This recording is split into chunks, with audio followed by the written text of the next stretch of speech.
Hello friends, welcome to my channel Positive Vibes with Deepy. இன்னைக்கு இந்த வீடியோவில் நம்ம என்ன பார்க்க போகிறோம்னா கேஸ் யூசேஜை எப்படி கம்மி பண்ணுறது பற்றி தான் ஃப்ரெண்ட்ஸ் பார்க்க போகிறோம். Use Kettle to boil water. நம்ம வந்து கெட்டில் யூஸ் பண்ணி தண்ணி சூடு பண்ணோம்னா நம்ம கேஸ் சேவ் பண்ண முடியும் ஃப்ரெண்ட்ஸ். இப்போ கேஸில் நம்ம ஹீட் பண்ணோம் குறைஞ்சது 5 நிமிஷமாக தான் ஆகும்ல ஃப்ரெண்ட்ஸ். ஆனால் இதில் 30 செகண்ட்ஸ் to 1 minute நல்லா கொதி வந்துடும். ஸோ கெட்டில் யூஸ் பண்ணி தண்ணி சூடு பண்ணுற மூலயமா நம்ம கேஸ் சேவ் பண்ண முடியும் friends. Avoid dosa chapati frequently.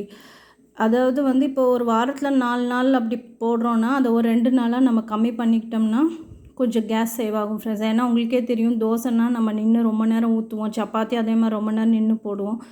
So அதை கொஞ்சம் கம்மி பண்ணிக்கிறது மூலிமா நம்ம கேஸ் சேவ் பண்ண முடியும் friends. Pour coffee and tea in a flask so we can avoid heating frequently. நம்ம ஒரு தடவை காஃபியோ டீயோ சூடு பண்ணி இதில் ஊற்றி வச்சிட்டோன்னு வைங்களேன், நம்ம திருப்பி திருப்பி ஹீட் பண்ணிகிட்டு இருக்கணுன்ற அவசியம் இல்லை ஃப்ரெண்ட்ஸ்.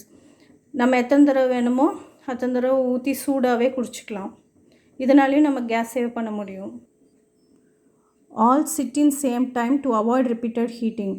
எல்லாம் ஒரே நேரத்தில் உட்காந்து நம்ம சாப்பிட்டுட்டோன்னு வைங்களேன், திருப்பி திருப்பி சூடு பண்ண தேவையில்லை. இல்லைன்னா சூடு ஆறி போச்சுன்னு சொல்லி நம்ம திருப்பி சூடு பண்ண வேண்டியது வரும்.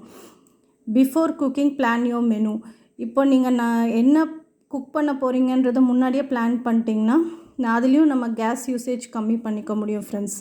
இண்டக்ஷன் ஸ்டவ் யூஸ் பண்ணுறது மூலியமாகவும் நம்ம கேஸ் யூசேஜ் கொஞ்சம் கம்மி பண்ணிக்க முடியும் ஃப்ரெண்ட்ஸ். இப்போ ஆல் ஓவர் த வேர்ல்டு பார்த்திங்கன்னா கேஸ் ரொம்ப டிமாண்டில் இருக்குது ஃப்ரெண்ட்ஸ். கவர்மெண்ட் 25 days ஒன்ஸ் தான் கேஸ் புக் பண்ணணும்னு சொல்லியிருக்காங்க. அப்படியே நம்ம புக் பண்ணாலும் இமீடியட்டாக அடுத்த நாளே கிடைக்குமான்னு கேட்டால் அது டவுட்ஃபுல்லாக தான் இருக்குது. ஸோ நம்ம தான் கொஞ்சம் பார்த்து கேஸ் யூசேஜ் கம்மி பண்ணிக்கணும். இப்போ நான் சொன்ன டிப்ஸ் நிறையா பேருக்கு தெரிஞ்சிருக்கும். இருந்தாலும் தெரியாதவங்களுக்காக தான் நான் இந்த வீடியோ போடுறேன். கண்டிப்பாக இது எல்லா லேடிஸ்க்கும் யூஸ்ஃபுல்லாக இருக்கும். ப்ளீஸ் இந்த வீடியோவில் வர பாயிண்ட்ஸை நீங்களும் ஃபாலோ பண்ணிங்கன்னா உங்களுக்கு நிறையா கேஸ் சேவ் ஆகும் ஃப்ரெண்ட்ஸ். ஓகே ஃப்ரெண்ட்ஸ், உங்களுக்கு என்னோடய பாயிண்ட்ஸ் எல்லாம் பிடிச்சிருந்தா நம்ம சேனலை மறக்காமல் சப்ஸ்கிரைப் பண்ணிக்கோங்க. லைக் பண்ணுங்கள், ஷேர் பண்ணுங்கள், கமெண்ட் பண்ணுங்கள். தேங்க்யூ.